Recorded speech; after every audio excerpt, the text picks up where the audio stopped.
Episode for a higher juicy news. Mema Obibia Akwaba. I had the latest hot nkwa enamede bremo.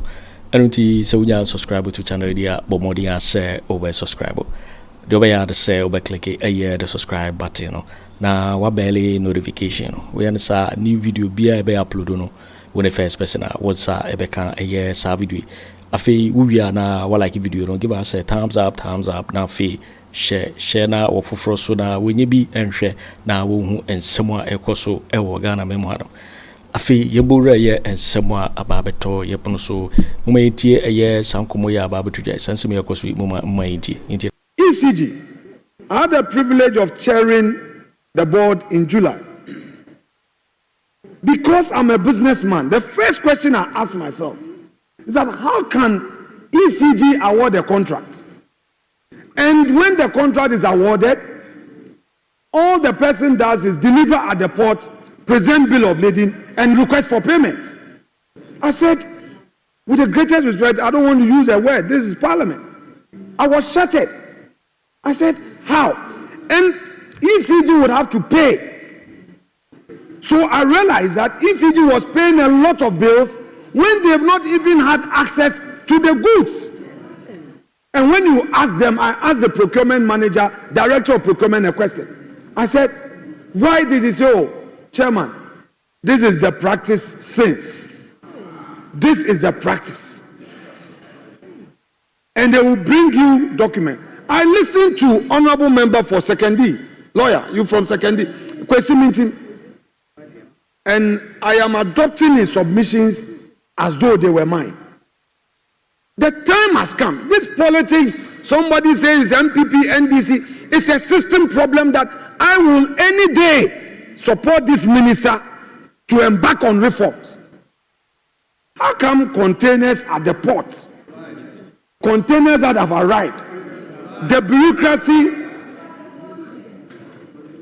bureaucracy at our ports, they say the containers are missing. Mr. Speaker, it is true that when these containers come, there is some connivance with some customs officials, and they sell these containers, these cables that ECG needs after the supplier has been paid. They sell the container, and then people will sell back to ECG. Are we pretending we don't know? Instead of us to pay attention and kill the rots, then we come here.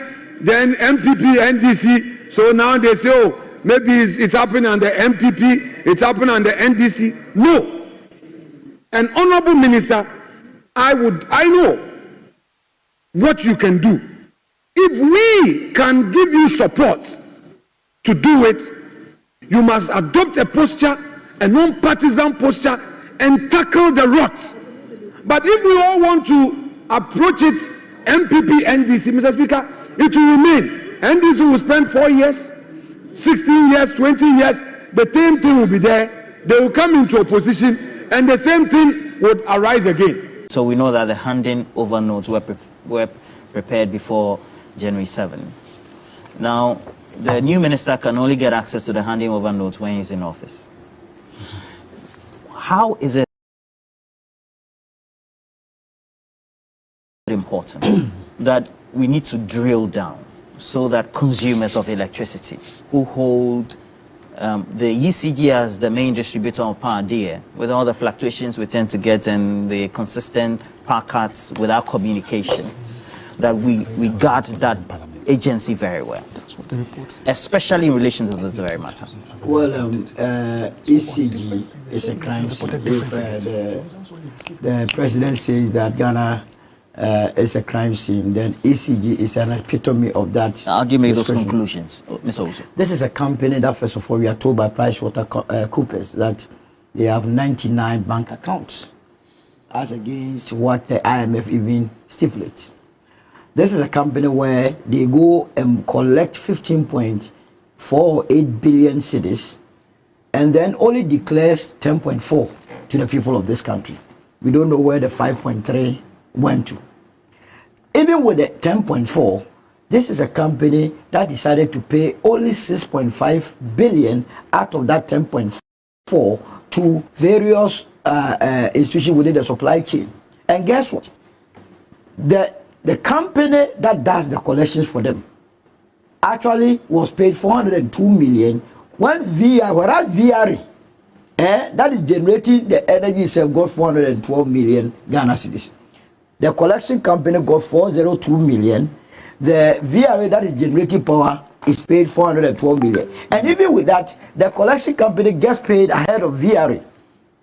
And the most interesting aspect of it is that the collection company gets more money than we Power Authority. Yeah. It doesn't make sense to you. In relation to what? In relation to how much they take as their service charge.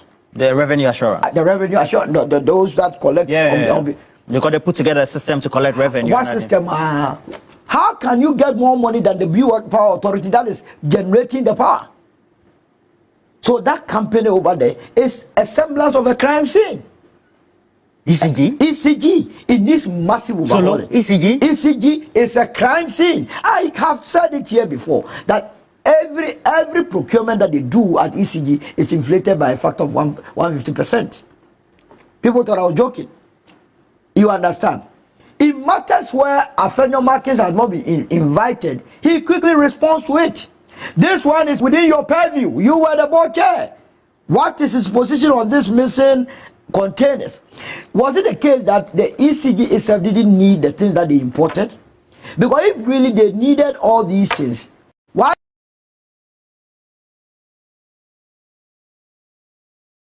were they left at the port? You need cables. You imported them. Why would you clear? You need meters. And indeed, people go and actually pay bribes before they are giving meters. This is the country you have. You go and pay bribe that ECG should come and meter you so that at the end of the month you can go and pay them. Does it make sense to you? And when matters of this nature comes, Afenyo Markins goes shushush. He doesn't speak again. Shushush? He's just gone bad. He's not speaking anymore. Call him on this matter and he will tell you I'm in a meeting. But let the Attorney General go and organize a press conference to brief the people of this country as to why his investigations have gotten to. Then immediately he makes a statement. I listened to Collins Admarko, the former Deputy Minister of Energy, and he's saying the minority will cooperate. What are you going to cooperate on? It is for the national security to act. It is for the law enforcement agencies to act. It is for the government to act to bring the truth out. I understand that even the cables and meters that they are supposed to buy are not the ones that you have at the port. They went and bought substandard goods. And all these fees... Not according to specifications. Not according to. And all these fees into the 68 billion Ghana cedis ECG is owing. It's deliberate. You think these are just procurement people just can't say, oh, let's go and buy. So that we can get to top. Like that's what we have been doing to ourselves. And their inefficiencies, we are always called upon to pay. PURC, oh, because of fluctuation in currency, because of this. All these things are the reasons why we are always paying more for electricity. And you think it's a joke? So in this massive overhaul, we are told that even the procurement officer there is not qualified. If it is true, then it's serious. That the person has no clue about procurement. Yet he was engaged under the Eswal administration, the Akufo Addo administration. So really, we have not been treated well, and I believe that the minister must come clean. He must activate investigations. Whoever has shortened this country, he must go for the money and the assets so that we build this country with it. It cannot be business as usual. We are tired of some of these things. As if in this country, if we are doing well, it has somebody. That this country always, if the Ghanaian will hear any news, we are increasing this, we are increasing this, we are increasing this. When are we going to hear, we are giving you this, we are giving you this? Perhaps can we go by the assumption that the minister needs to provide maybe much more information? No, before I get there, let me correct this wrong impression. You see, in our language, there's a saying that sometimes the very person to be the first to shout thief, thief, thief is likely the thief. And that is the impression I see being created around this table. You mean the one who say he is rather, for all you know, he's the #1 corporate. And I'll explain why. The minister has not said anywhere prior to this report that he had done an auditing of the claimed 3,000 containers that was left behind by the MPP management of ECG. No. What the minister told the good people of this country, and mind you, Honorable John Jinapor is one of the meticulous appointees you can find in this government who knows his onions, especially when dealing with the energy sector. He informed the good people of this country that based on the report that he had received from the ECG, they had in excess of 3,000 containers that they were unable to clear at the port. Being a meticulous appointee of His Excellency John Dramani Mahama, he directed an audit of the claimed 3,000 containers that had been left. That should tell you that he was simply not ready to accept the handing over notes, declaration of 3,000. He needed to actually audit those containers to be sure that indeed 3,000 had been left. That's how they arrived at. Yes, so it is not as if the Honorable John Jinapor went to the port and counted 3,000 containers. He himself had to cross-check through an audit of the committee he set up to go and audit to be sure that what the handing over notes is communicating is actually what is the fact.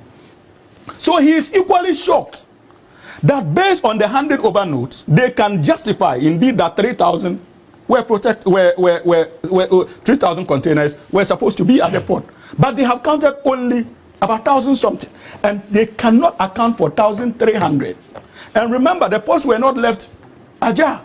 When the NDC took power, we protected the port. So if there is any flying away of containers, the flying away of containers took place before President John Dramani Mahama was handed over power to. These are the facts. And that is why we are interested in finding out where those containers went to. Remember, at the time, the chairman of the ECG board, can you allow me to land? The chairman of the ECG board was the same Afenyo Markin. Huh? Afenyo Markin. He's just the immediate past board chairman of the ECG. So they need, absolutely, they need to know. We need to be inviting them to tell us where that 1,300 containers went to. So you cannot, at the comfort of your party office, suddenly start shouting thief, thief, thief, when in actual sense you are the #1 culprit and suspect. So let us not entertain that. But Roland, to the substantive issues.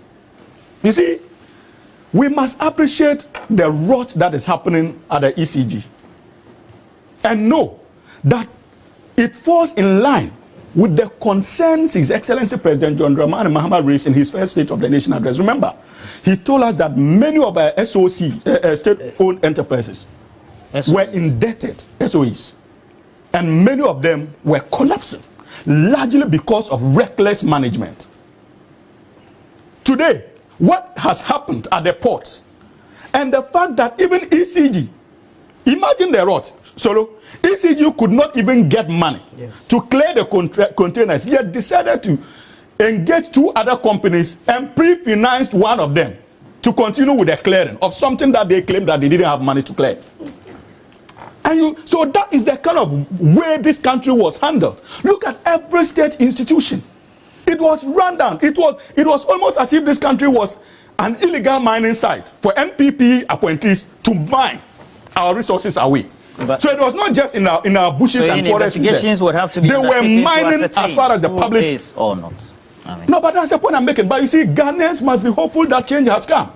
You see, if you monitor President Mahama clearly and closely, you would know that President Mahama understands that his success as president will not come from the 60 ministers that he has appointed. He appreciates that his success as a president would come from the many civil state-owned enterprises out there. That is why he seemed to be interested, and that is why he, for the first time, he decided to have an engagement with them, and also indicated his commitment to empowering the state interest governance authority, SIGA, to ensure that performance contracts are signed with managers of these state-owned enterprises. Roland is important. So clearly, President Mahama appreciated that a chunk of the rot happened using the state-owned enterprises. And the time has come for us to reverse that trend. But the site, Ghanaians should not forget that the #1 culprit in running down our state institutions is the New Patriotic Party and their assigns. We are trying to fix the rot, and we would not be branded as people being responsible for the missing of the containers. Ended December 7. Yes. I say the Constitution does indicate the processes by which a Chief Justice could be removed, but so too does it indicate how a Chief Justice could be appointed. So when you are saying that it's political by way of the removal, I don't understand you. But it's not a question. So so far, what's the response on the corridors of power? That John Mahama, our president, is just following through the articles of the Constitution to walk through the processes as to whether there's merit or not in these petitions per Article 146 or 146 if there's any indication to that. Good morning, Roland, to you and of course our cherished viewers out there and my colleagues in the studio.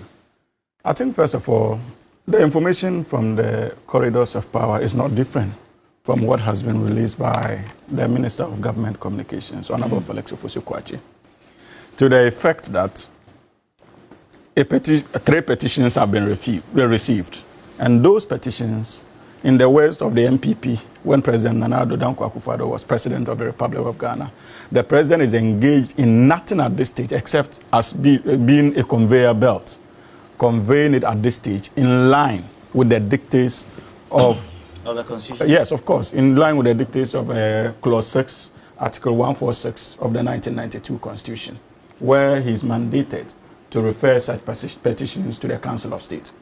So together with the Council of State, the next stage, as expected, would be for the President, together with the Council of State, to decide whether indeed there's a prima facie case based on which the petitions can now be proceeded with. We have not reached that stage. In the spirit of good governance and transparency, what the President has done through his Minister of Government Communications is simply to inform the good people of this country that I have received these 3 petitions, and in line with constitutional obligations, I have since forwarded same to the Council of State. And I believe that the President is following the spirit and letter of the Constitution, as was clearly espoused in the case of Frank Agyapong and Attorney General. And so let us allow the processes to manifest. As for issues of political inclinations, we all can run our individual commentaries on same. But the reality is that, indeed, I will not run away from the fact that in opposition, as a major political party, the NDC had cause to complain about the conduct of the judiciary and certain elements of the judiciary. Because Ato is citing that as absolutely, we are a motive. We are an important political player in this country, and we must be seen at every step of the way championing the aspirations of the Ghanaian people, especially that time as a political party. And based on the surveys that we conducted and the information we picked on the ground, we're clear that Ghanaians had concerns about the conduct of the Chief Justice and some elements within the judiciary. So if we promised a reset in our state institutions, it does not mean that certain institutions would be spared that reset, especially if the people need it. We are not going to shy away from that. Mr. Sohina, are you saying that the petitioners are assigns of the No, I'll get there.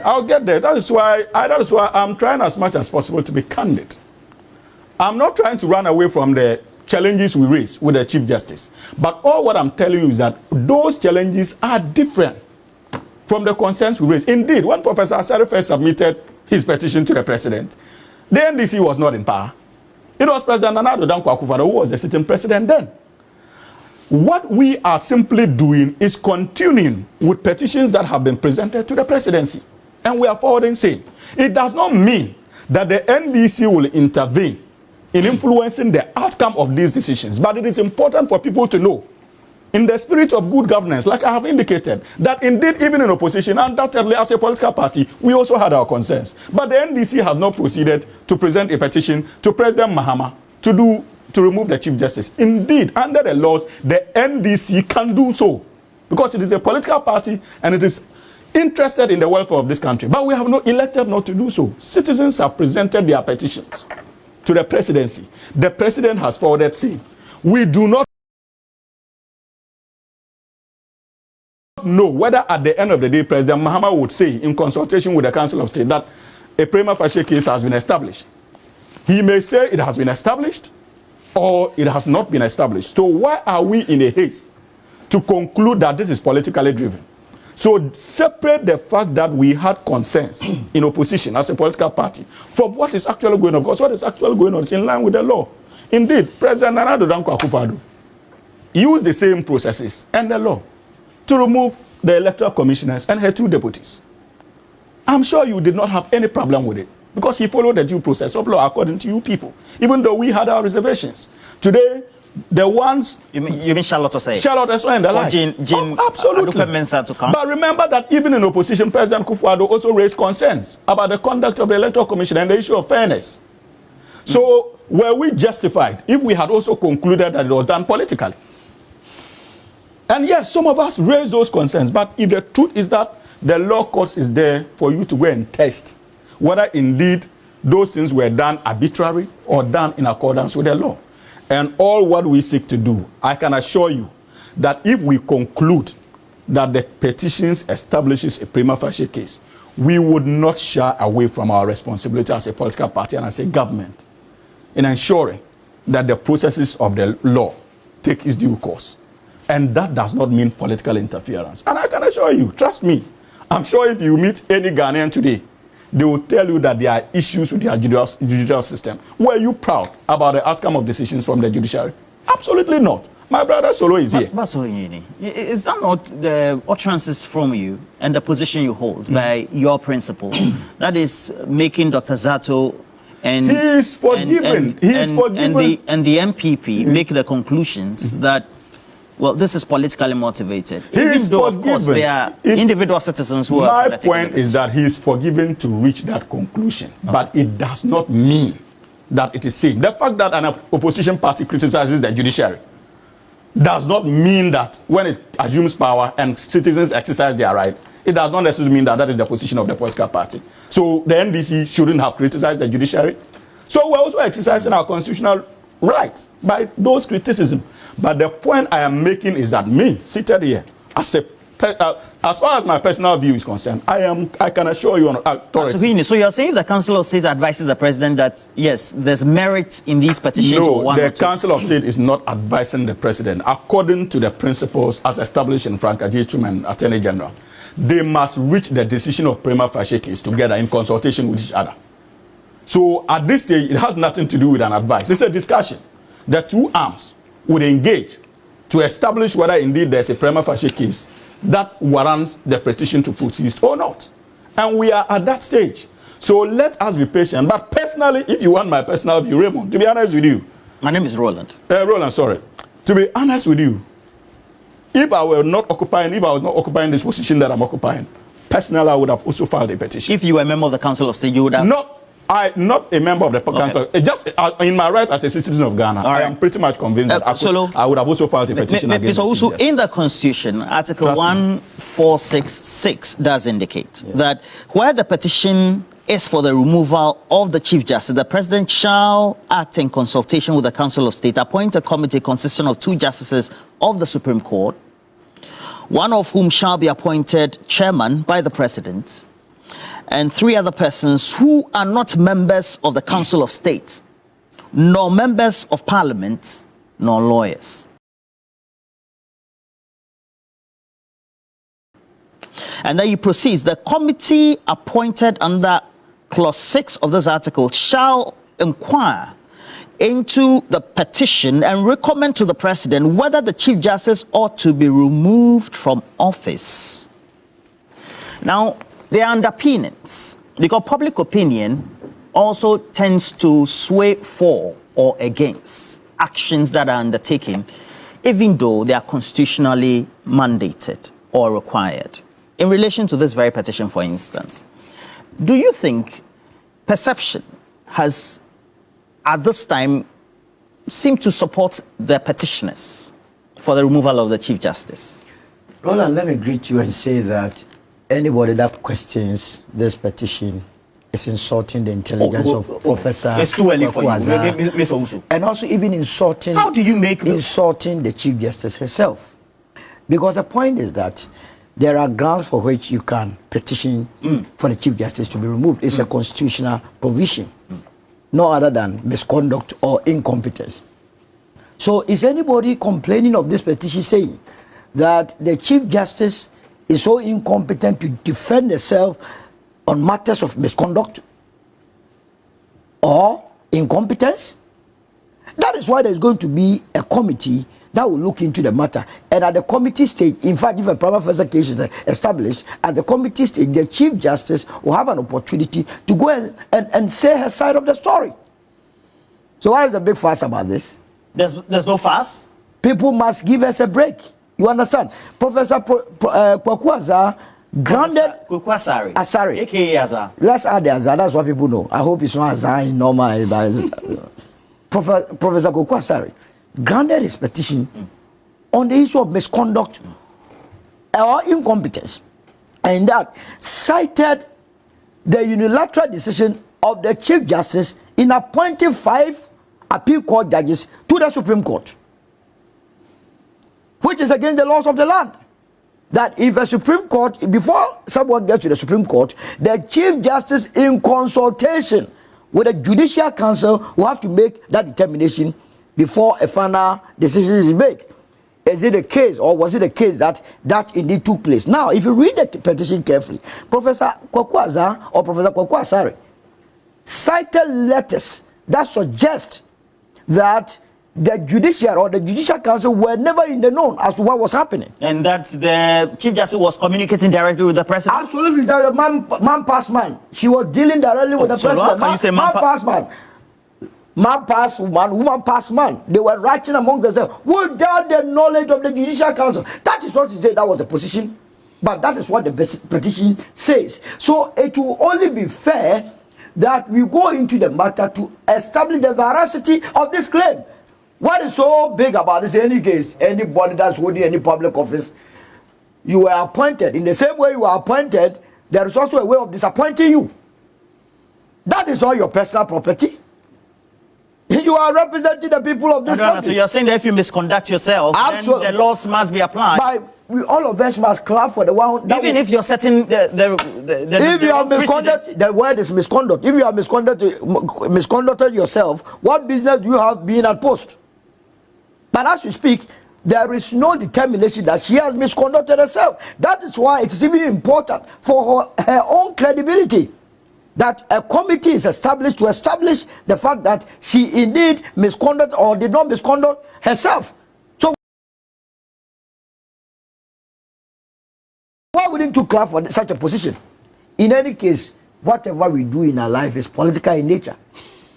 Everything we do is political in nature. That's what I said. He was forgiven. And we are here doing politics. There's a question I asked about public opinion. Is it that the actions of the Chief Justice in the court of public opinion, and then also maybe actions she may or might have supervised within the processes of the work of those who are in the Superior Court of Judicature, might have also created negative publicity for the public, either to be divided on these petitions? Interestingly, you know, Professor Kwaku Annan's petition says that he is not calling for his removal because of the judicial decisions that she has made, but rather the administrative nature of her work. These are two issues. In terms of whether or not the judiciary is in the bad taste before the public, it's out there. Look, I have the cause of complaining about a lot of registrars, criminals over there. They are destroying the judiciary. You go there, they connive. Me, myself, I've told them. You've been a victim? They will connive, even when, as a client, as a defendant in the matter, you have not received service. The registrar, you will go there. When you have won the case and you are going for your properties, miraculously, she will surface with applications that a lawyer has found something. And these are people who are working within the judiciary. So it's not just about the judges. Sometimes the judges are innocent, but those that are supposed to help in the cause of justice, they are the ones that are killing the judiciary. So, but you bear the ultimate responsibility. In terms of this one, the claim is very specific. Did she do or did she not do? Did she, together with the president alone, decide to, as it were, get people to be nominated to the Supreme Court? That is what we are dealing with. And this must not be misconstrued that someone is doing the bidding of someone. In any case, on the 17th of December, it wasn't the NDC that was in power. It was the MPP. Is Dr. Zato, by his admonition, telling me that the president then did not decide to proceed with the matter because the woman or the Chief Justice is a member of the MPP? Is that what he's saying? I don't understand. No, because what he's saying is that the current president has decided to deal with the matter because it is an NDC thing. And I'm asking whether or not the decision by President Akufo Addo, former President Akufo Addo, not to proceed with the matter or not to establish a prima facie case with the Council of State then was purely political, was purely based on the fact that he perceived the Chief Justice as a member of the MPP. We cannot be doing some of these things. Let the system flow. The last time I checked, Professor Kwaku Asare is not a member of the NDC. I'll be the first person to fight this administration if they decide to shortchange the people of this country. You mean to be arbitrary? Absolutely. Because we cannot be leading this country like that. But once you are a public officer, you must always and always subject yourself to public scrutiny. And I think the Chief Justice should be capable of doing that. She is not a small lady or a young lady in this matter. She can always and always, if indeed she has not misconducted herself, to defend her ashes. So low. Your chances this morning. But this is serious. I am so much scandalized when something is a constitutional provision and the citizen of this country is moving the constitution to work, and we come here and then complain about it. Then what are we doing? We must as well change our status as Ghanaians, because this is the only place that we have our being as Ghanaians. It is the constitution that profers unto citizens whether or not we are Ghanaians. And if the same person, the Chief Justice, is Chief Justice because the constitution says so, and if the same constitution is providing avenues where you can remove a Chief Justice, what is your problem? If the Chief Justice thinks she has done anything untoward, I would suggest that she resigns humbly. But if she believes that she has not misconducted herself, I will urge her on to fight this battle to end. And I will pray that the Council of State, together with the presidency, will establish a prima facie case. Let's go into the matter. Very important. So you have a certain negative perception about the work of the Superior Court of Judicature. No, and of course, also feeding into the negative perception by the public against the Superior Court of Judicature. I have told you I'm a regular visitor to the courts of this land by way of business. And the sort of things that they do there, they are the reasons why businesses are not thriving in this country. Some of the judges, they have no business whatsoever to be on the bench. They are destroying businesses. And it starts with the head. It is important we clean the system. Clean? We have to clean the system. Some of the judgments, when you read it, you ask yourself, this person, was she conceived for 9 months? Because it doesn't make sense. If I tell you some of the stories, you ask yourself, is it true that I came from the court of competent jurisdiction? So we all have our cases. If you like, open your phone lines. The number of people that will tell you stories at the court. But when all of us have an issue, where do we run to? Is it not a court? So if there is a problem there, if you want to have a nation or a state called Ghana, you must deal with issues there. And if a Ghanaian has seen something of this nature and has petition does not mean the finality of the matter. Let's go through the motion and see whether or not the petition will suffice or the Chief Justice will survive.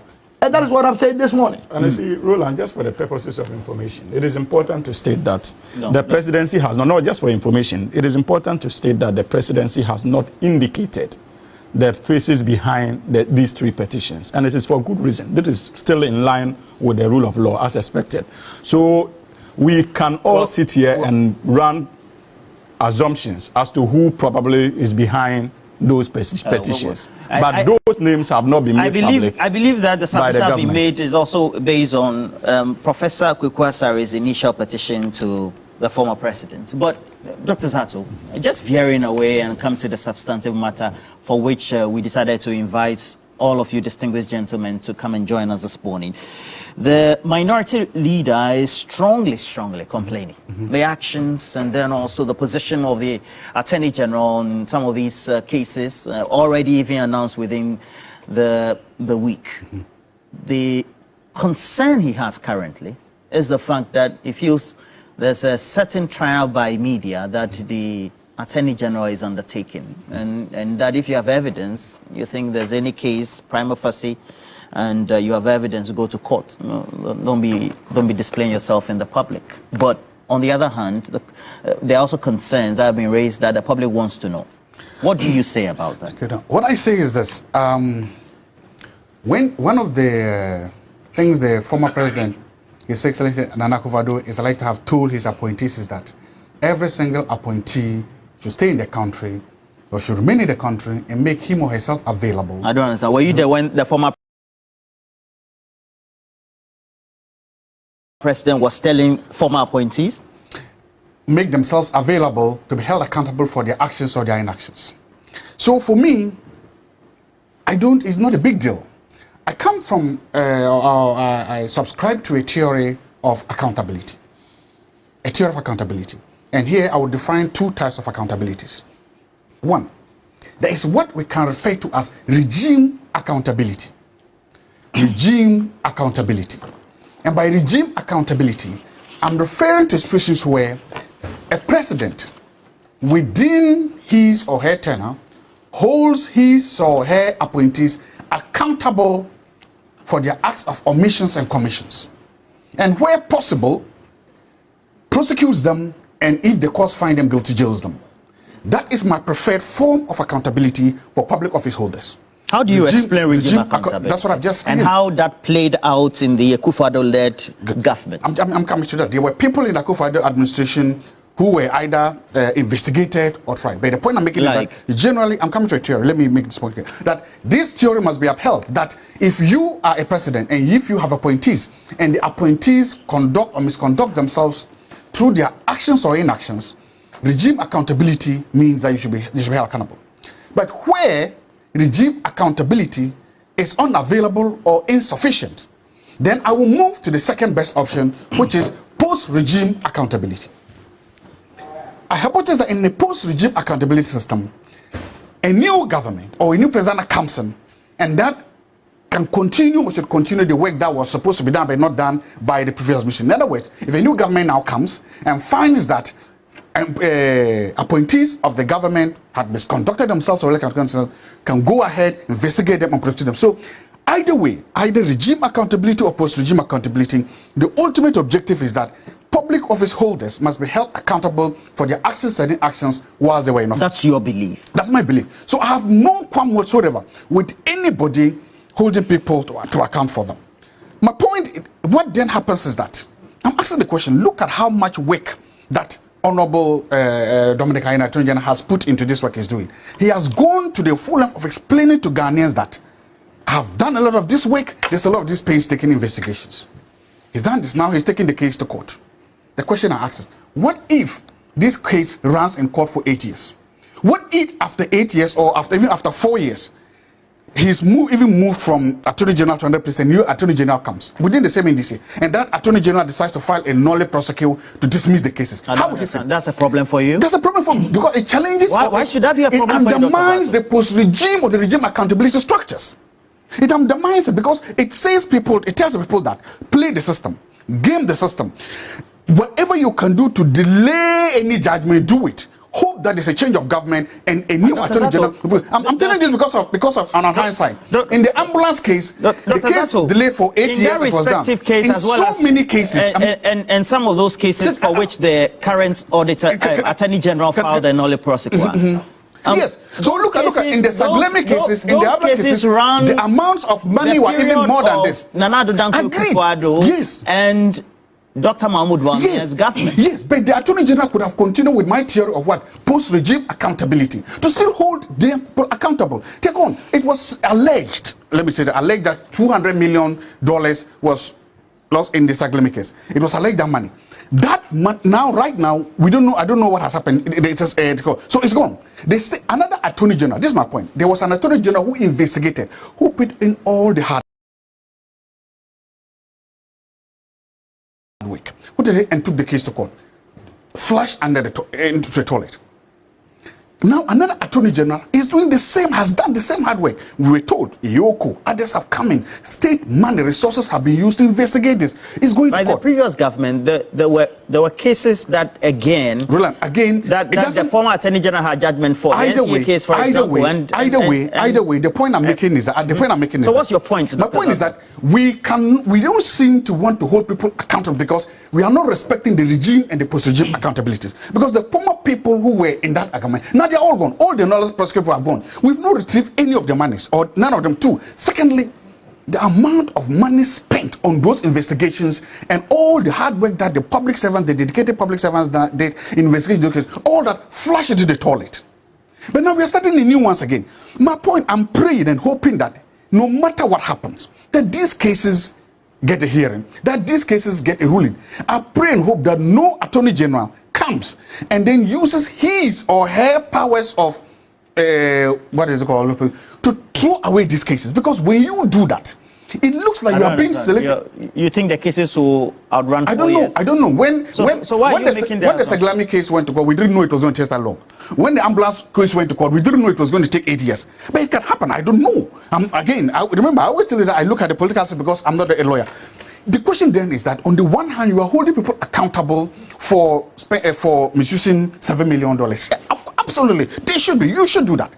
But then on the other hand, you are people who have alleged to spend 200 million. You are saying, you go away. I see that inconsistency, and I think that you didn't follow the Seglami case. I'm saying the same way. The fact of the case that was filed by the former attorney general did not indicate that Collins Dauda.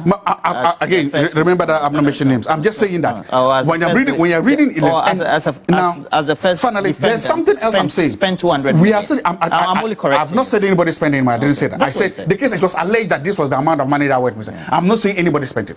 So I'm not saying that. But there's something that I'm asking for.